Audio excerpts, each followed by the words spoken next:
महत्त्वाची बातमी राजगुरुनगरमधून बेपत्ता झालेल्या 2 चिमुकल्या मुलींचे मृतदेह आढळल्याची घटना घडली आहे। दरम्यान या चिमुकलींवर अत्याचार करून हत्या केल्याची घटना देखील उघडकीस आली आहे। या प्रकरणामध्ये कारवाईच्या मागणीसाठी पीडित कुटुंब आणि नातेवाईकांकडून पोलीस स्टेशनसमोर उपोषणासाठी इथे बसलेले आहेत। पुण्याच्या राजगुरुनगर शहरात 2 चिमुकल्या मुलींवरती अत्याचार करून हत्या करण्यात आल्याची घटना घडल्यानंतर खरं तर या ठिकाणी राजगुरुनगर शहर पूर्ण हादरलेलं आपल्याला पाहायला मिळतंय।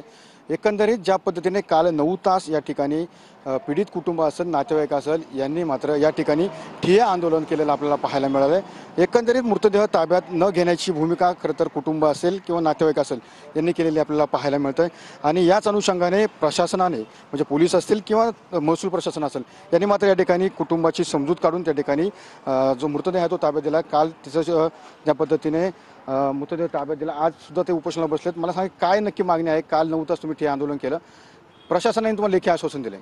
प्रशासनाने आम्हाला लेखी आश्वासन दिलं, पण आमची मागणी अशी होती की माननीय मुख्यमंत्री साहेबांनी त्यांच्या पत्रावर आम्हाला लिखितमध्ये द्यावं की या समाजासाठी ॲट्रॉसिटी सारखा संरक्षण कायदा दिला जाईल, आरोपीला फाशी दिली जाईल, त्यांच्या परिवाराच्या समोर आरोपीला 50-50 लाख त्यांच्या पीडित परिवाराला 50-50 लाख रुपये दिले जाईल।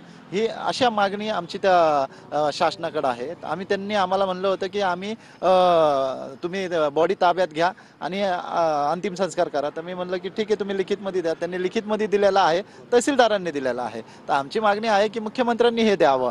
त्यापासून नागनाथ सर विसरून टीव्ही मराठी राजगुरुनगर पुणे।